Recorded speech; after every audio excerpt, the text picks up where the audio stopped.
Bugun sizlar bilan do'stlar Moskvadagi eng katta Renikdagi Food City'dagi narxlarni ko'rib chiqamiz.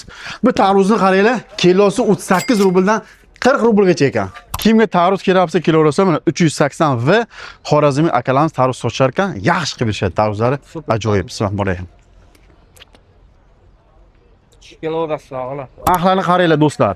Shirin juda ham 120 rubl, 200 rubl, limon 100 rubl, pomidor 110 rublni qaranglar. Bay 110 rubl. Bunisi esa 100 rubl ekan.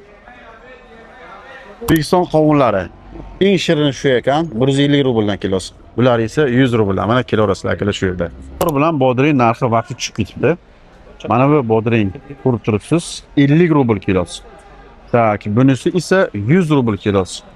Mana bular esa 50 rubldan kilosi. Vaqti narxlar tushib ketibdi. Do'stlar, video yoqqan bo'lsa like bosib tarqatib qo'ying. Keyingi safar qaysi tovarni narxi bilan chiqaraylik kommentariyaga yozib keting. Va O'zbekistonga pul yubormoqchi bo'lsangiz, Arboz ilos orqali jo'nating.